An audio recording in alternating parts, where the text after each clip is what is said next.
Hello and welcome to this video.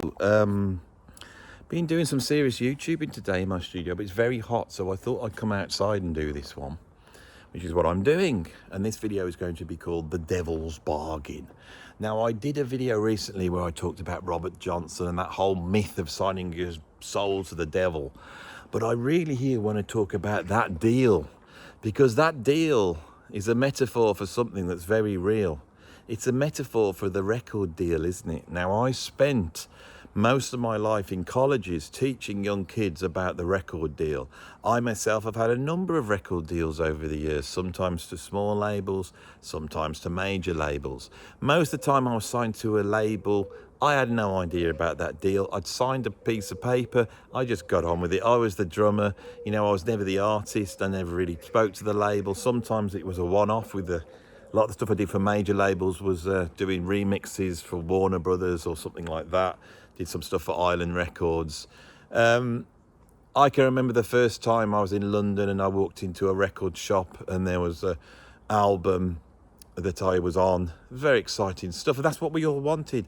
But you were signing a deal, and it was my job to tell the students about what the deal was, and actually how difficult it is to negotiate your way through a deal so you actually come out making any money, because the whole thing, of course, is slanted, to the benefit of the record company, who know exactly what they're doing and are dealing with musicians that are not only don't know what they're doing, but also don't care what they're doing because they haven't got their eyes on the road. When you see a band like Oasis that have made millions, those guys aren't as stupid as they look.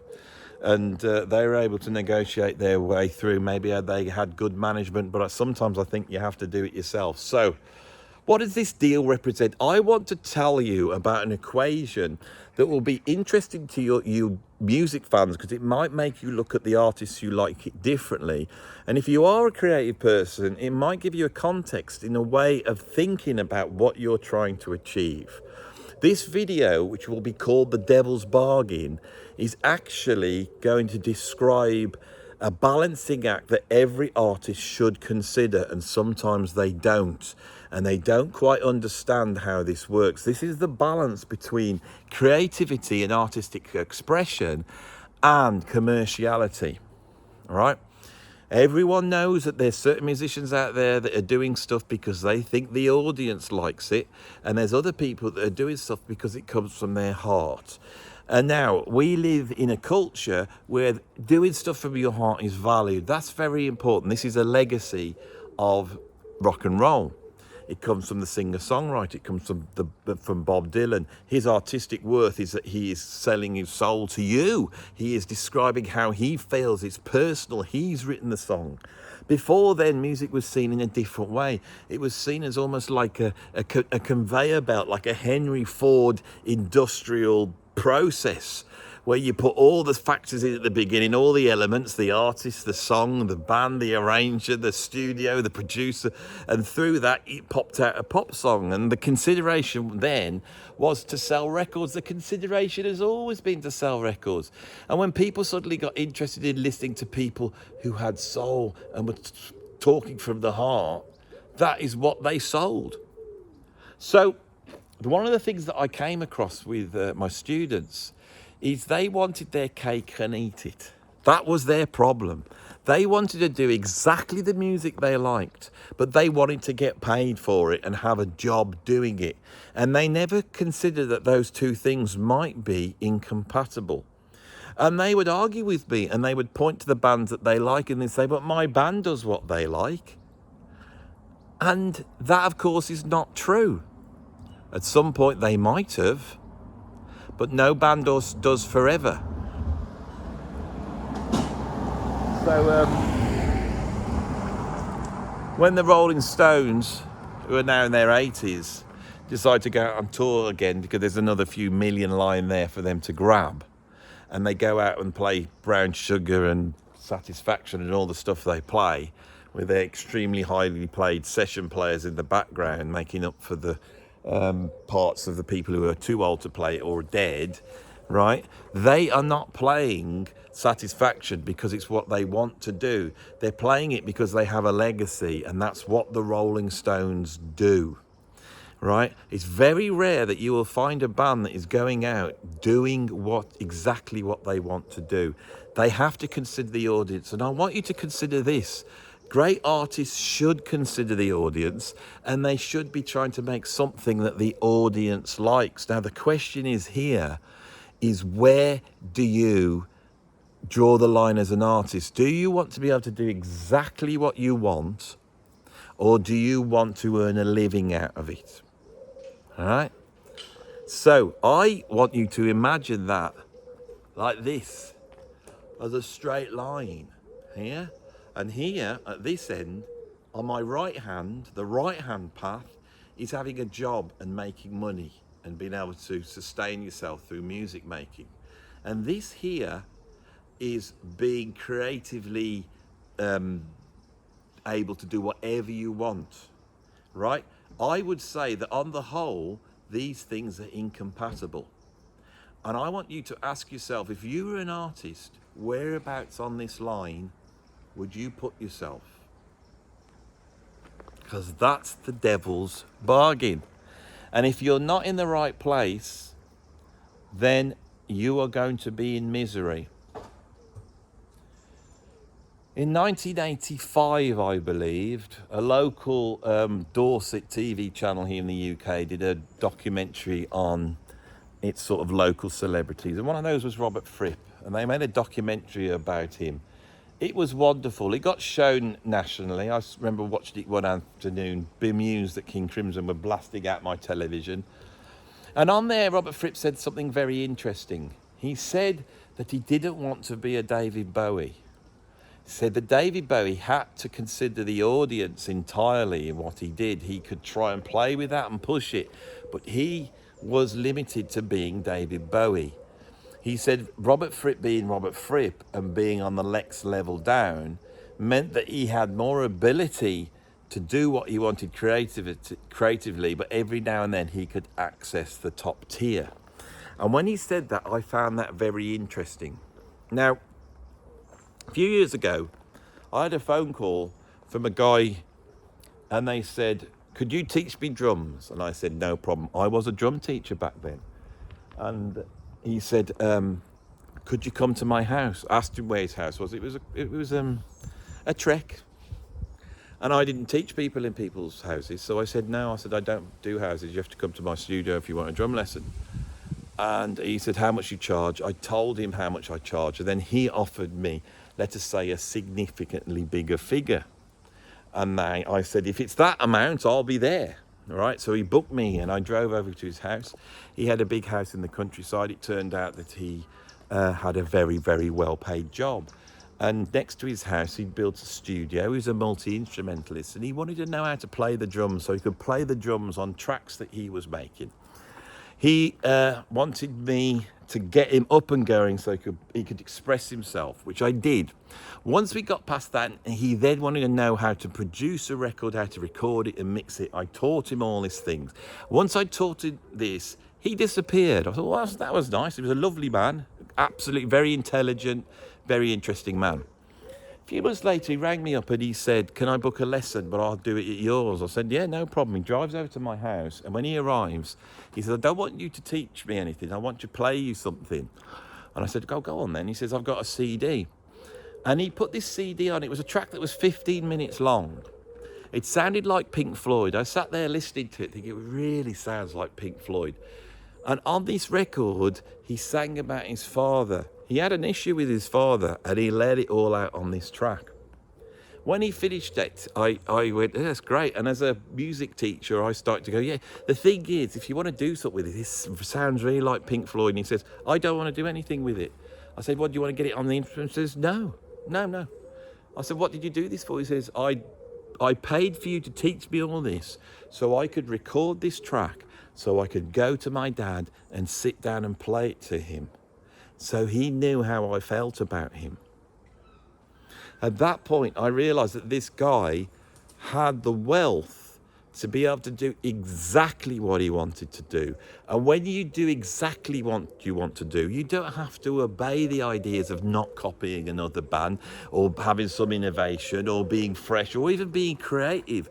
You could do exactly what you want to do.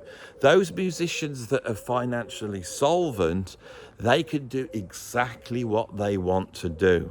Exactly. That's stuck in my mind, right? Now that, I hope you can see my hands, is that guy is here.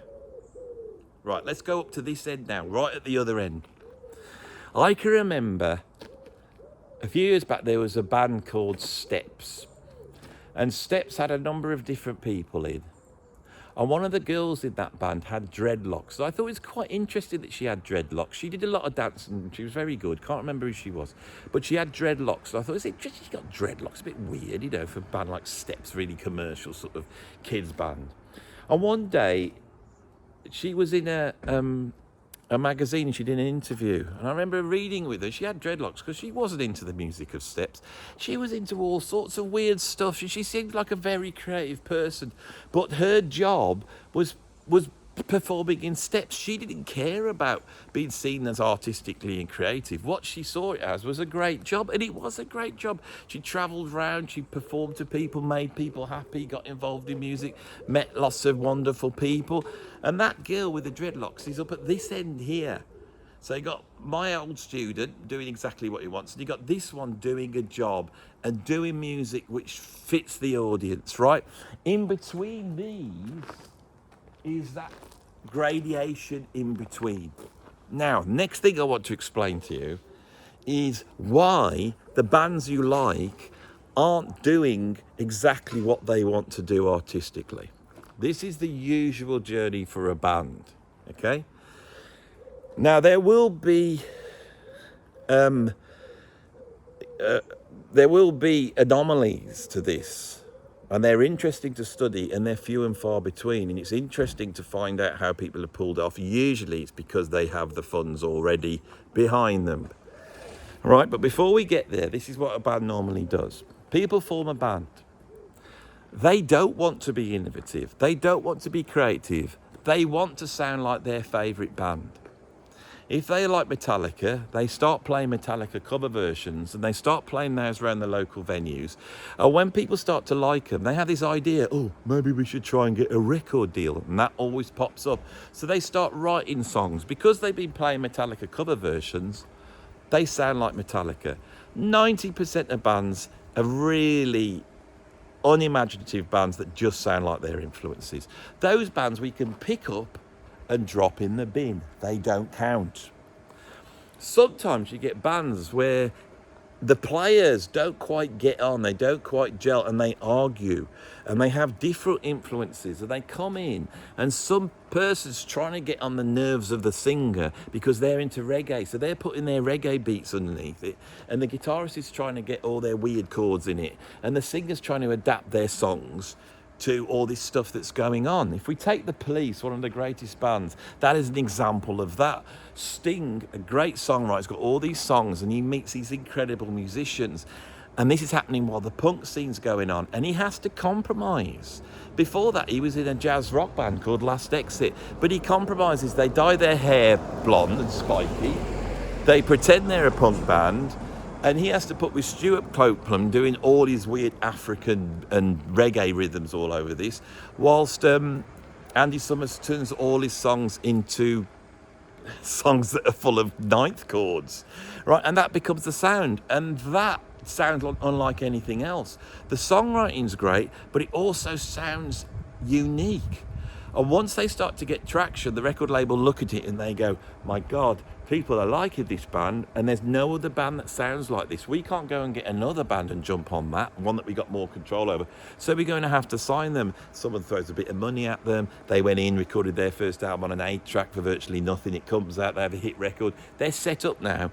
And then everybody in that band starts to go, I want it my way, I want it my way. And before you know it, 5 years later, the biggest band in the world is now gone their separate ways.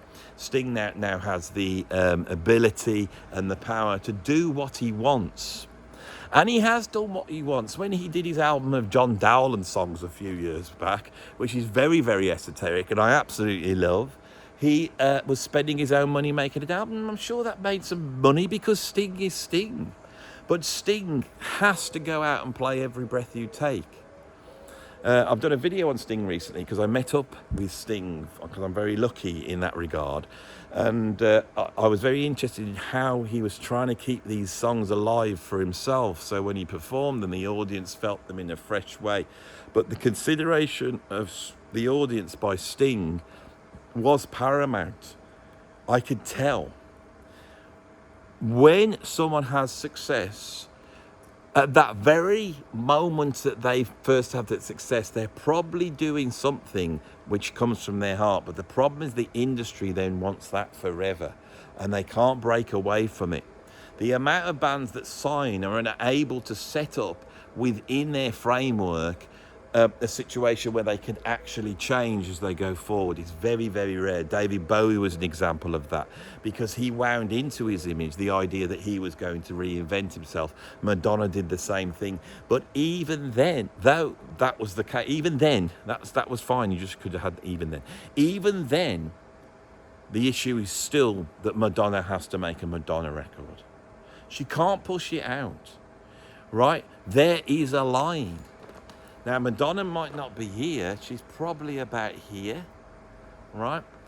And she's very lucky in that she has made millions and millions. But for most musicians to make a living out of this, they have to kowtow to what the audience wants. Now, one of the things that I became aware of, and I'm going to finish up with this now, is that when I started YouTubing, I realised that exactly the same things applied. And I was very keen from day one to set up this idea that I could do more than just top 10s on my YouTube. And I did the videos. The way I did it was I would give you 3 top 10s every week, but I would do more videos on top of that were exploring all sorts of ideas. And some of these caught on. And now I have got, thank God, a wider remit on this channel of what I can talk about. Now, recently, I've been straight into politics. I've gone into comedy. I've done all these things. At the moment, this month, the theme is doing proper YouTubing, which means no editing, it's talking into camera and just trying to say something that's interesting. And I wanted to get back to talking about something which was heavy, which is what I'm doing right now. Now, the thing is, what's been wonderful for me is now the YouTube is the thing where I've got to consider the audience. And believe me, every day I'm considering the audience and I'm having to balance between creating videos which I like, which the core fans like because they know I am using my knowledge and wisdom of the music industry, my knowledge of music itself, and my ability to sort of make stuff up on the spot, which is a feature of my channel. I'm just talking and exploring the areas in front of you as I go. Right, all of that is great, and there's the hardcore audience. But every now and then I have to do, the most stupid bass players that wore pajamas, and one of those videos that gets thousands and thousands of views and pays for me to be here. But the thing is, in creating the structure to be able to do this, which I have really worked hard at, so I now have a studio and I've got the subscribers and I've got the technical people around me. And not all of that is entirely finished, but it will be one day. I will have this working. I have been able to create a situation where if I wanted, I could get up and make music in exactly the way I want now. I have a Bandcamp, and I have moved it from being a Bandcamp that makes money where you can buy the tracks. You can't buy my albums. You have to subscribe to it. Now, the reason I did that is because I wanted to be able to stick anything I wanted up there, of any quality, of anything I want. If I want to just come in and get an acoustic guitar and do nursery rhymes, I will do it and I will put it up. And what you get is the experience of the whole. But my Bandcamp is not really what this is about. It's the YouTube which comes first, and my music making, which is what I really am, has now moved from being something that I used to make money. Now it's a sideline. And sometimes I think, I don't know about this because I want the devil's bargain. But I am now in a situation where I can do whatever music I like. Whatever.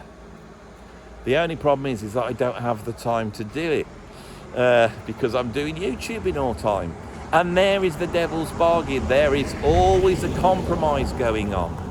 And in this case, the compromise on YouTube is videos that people want to watch because they're contentious and silly and they get them riled up, against videos where it does really impart something that's useful to a musician who's got mental health issues, or somebody who really wants to know about John Coltrane, what the best album is to buy. All of that is here on the channel. I will finish this video by bringing it back down to the fact that as a creative person, if you don't know where you should be, and you could be here, and you could be here, you could be here, you could be here, but you have to know. You have to consider, where on the line do I want to be? And it really is a simple decision. If you're going to be in the middle, you could almost say, I want to make some money from this, but not the main money. So I'm going to need a good part-time job, and maybe I can do some music which is half commercially viable, but is also half what I want to do. And I won't get worried when I've only got an audience of 100 people. That would be wonderful. If once you've made that decision that that's what you want, you can aim at it. If you are trying to earn your living from it and do exactly what you want, and then on top of that, what you want is derivative, but you won't believe it, that's the conundrum that most musicians find themselves in. Those who do fluke it and have hit records and famous bands, when you meet them, they never made any money out of it. They were around for 3 or 4 years and the record company spent it all. And that actually destroys them, because from that point on, by the time they're 28 and ejected from the system, they are defined entirely by the fact that they had one hit in 1992 or something. That's the devil's bargain. That is a curse for people, and it's difficult for them to get past that one. I would hate to be in that situation. Very few people fluke it so that they make so much money that they never have to work again. And that is a very minute amount of people that were around in the early 70s, early 80s, and they made a ton of cash. And those people are the same bracket as people who get struck by lightning. It is such a small group that nobody can base a career on that. If you're going to have a career on this, your aim should be to sustain your creativity and to work out how creative you are and how important it is for you to do exactly what you want to do. If it is that you really just want to indulge your creative wants, don't expect anybody to like it. There's no reason why they should. And you should be looking at finding a financial arrangement that will sustain your creativity. If you do that, you will be a happier person. Thank you for watching this video. If you liked it, like it. If you want to see some more like this more businessy one, subscribe. I've got a Patreon. I can do more of this on Patreon if you want. You can become a member of the channel. I have a PayPal tip jar. Thank you for watching this. I'll see you on the next one.